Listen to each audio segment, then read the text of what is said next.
Hi everyone, welcome to the Frugal Rolls YouTube channel. I'm Nicole. And I'm John, and we're glad you're here. Thank you for spending some of your day with us. If you're not part of our community yet, hit that red subscribe button to join. It's free and you'll never miss an episode. Today we're talking about a very sensitive topic that a lot of us have been dealing with lately, losing your job. If you've ever lost your job, you're probably dealing with a lot of stress trying to figure out how you are going to make ends meet this month.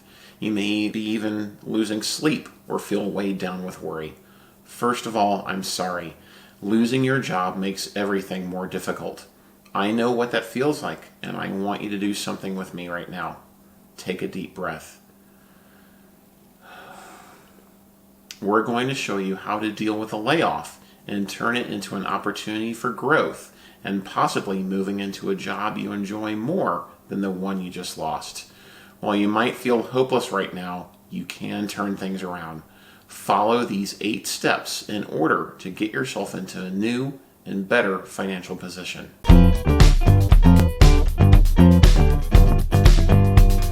If you were just laid off or fired, it's normal to feel a range of emotions, from anger to sadness to frustration to fear and even freedom. Especially if you were unhappy in your previous job, you might feel a sense of relief at being free from it. It's best to give yourself a few days to process through your emotions, so your first step is to take a break. Go for a walk. Get outside if you enjoy that, or binge watch your favorite show, or play some board games with your kids. Whatever you like to do to relax, do it for a few days. If you keep a journal, you may want to write down your emotions and thoughts. Ask yourself, why did I lose my job? Were you one of many laid off for budget cuts? Unfortunately, this is a common experience, especially as our country continues to reel from the coronavirus pandemic. Were you fired for not meeting a sales quota or a performance metric? Were you wrongly terminated?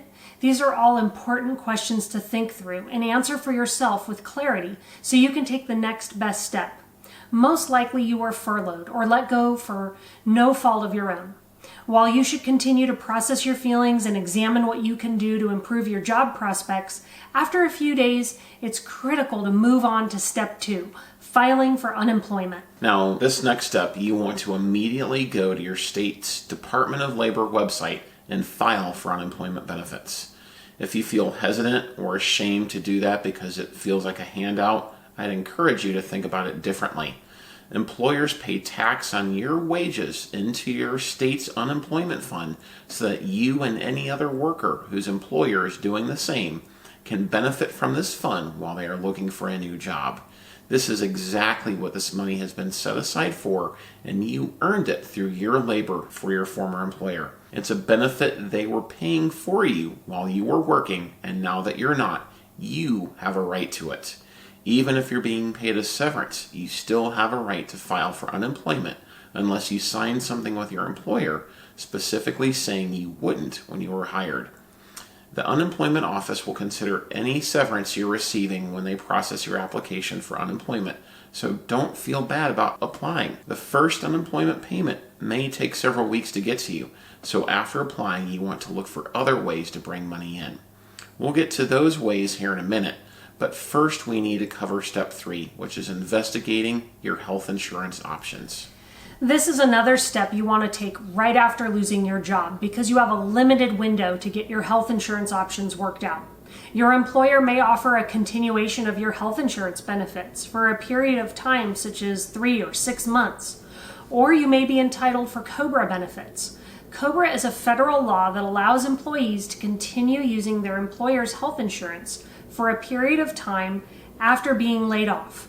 If no health insurance benefits are available through your former employer, start talking with your friends. Ask them, as well as other business owners and others who are unemployed, what health insurance options they've found in your state. We've listed a website below called healthcare.gov that you can use to look for health insurance coverage in your area. You may be able to find insurance through your state's online marketplace, Medicaid, or CHIP. After taking this important step, there's another immediate administrative action that you must take, and that is rolling over your 401k. Excellent point, Nicole. Hopefully you have a 401k retirement plan. It's common for many employers to offer one to workers. Many employers will match employee contributions to their 401k plans. These plans are an important part of preparing for retirement, no matter how close or how far away it is for you. What many people don't know is that you don't have to leave your 401k with your old employer. You can roll it over into a new plan. Now, this can be your new employer's plan, or it can be into a 401k rollover IRA that you control yourself. We really like Betterment as an option for a 401k rollover. They make it easy to move your 401k over into a rollover account through their platform, and they provide lots of great tools and resources to manage it effectively there. Their fees are super low and the value is high for what they offer, so I encourage you to check them out as an option for your rollover. We have a link to them below. Use it to learn more about what they offer and how they can help you with your retirement needs. Now, there is a time when you may want to leave your 401k with your old employer, and I'd be remiss if I didn't mention that. If your new employer doesn't have a good plan, or you're not comfortable managing it on your own, and your former employer has a good plan with tools and resources to help you manage it, then it may make sense to keep it there.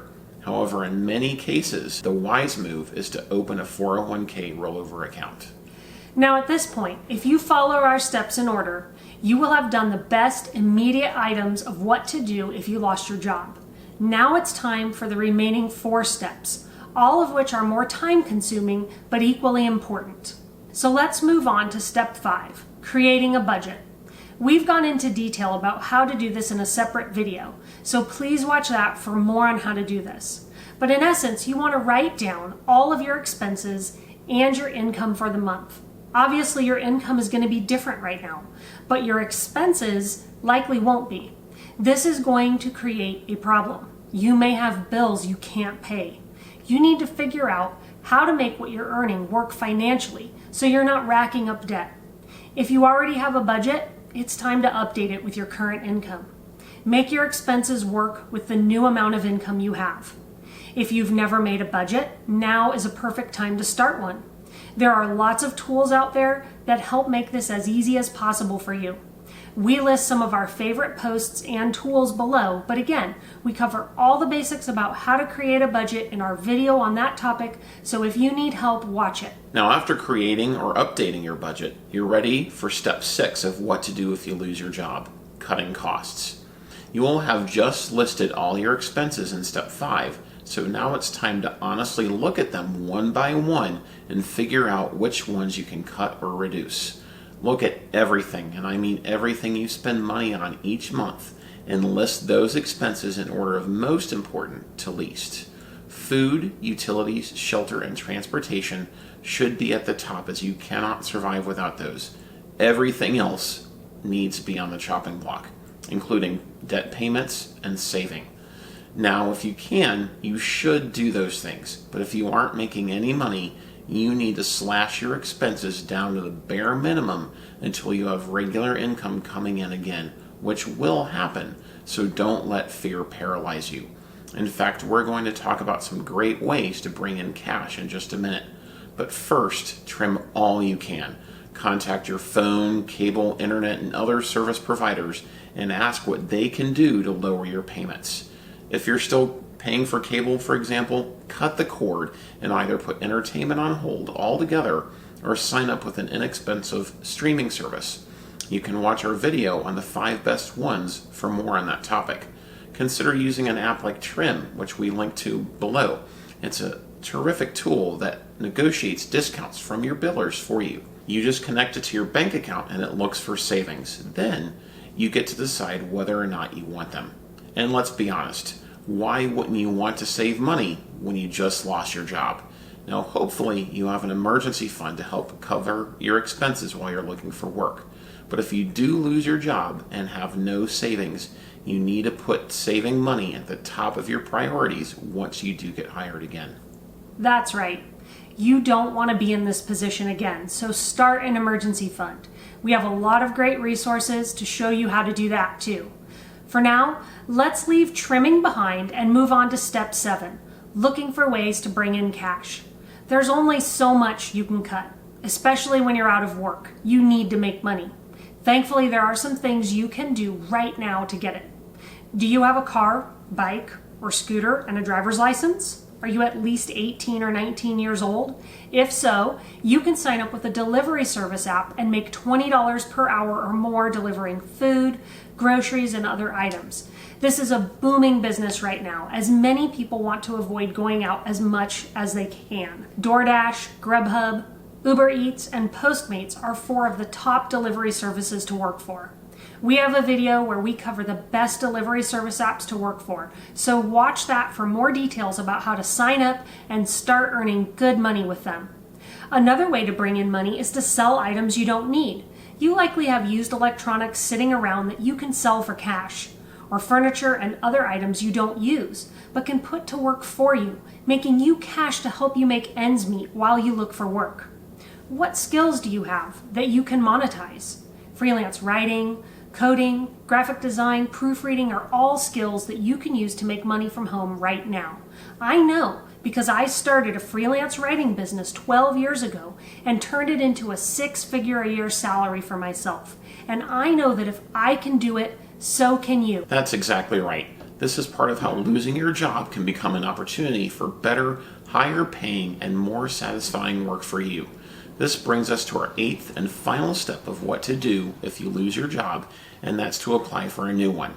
Now, a lot goes into this step, obviously, that makes the difference between landing any job and getting a job you really enjoy and that pays you what you need it to.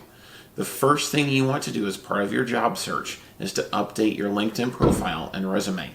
If you're like most people, you likely haven't touched it for a while. I know I haven't. It may not reflect your latest skills and experience. Think through all the new responsibilities and tasks you took on at your last job and update your profile accordingly.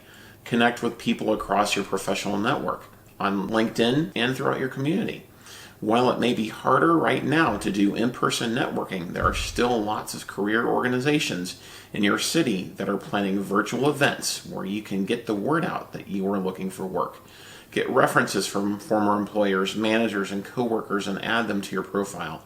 If you are in a creative or professional field and have work to showcase, consider starting your own basic website to put your work and references on display.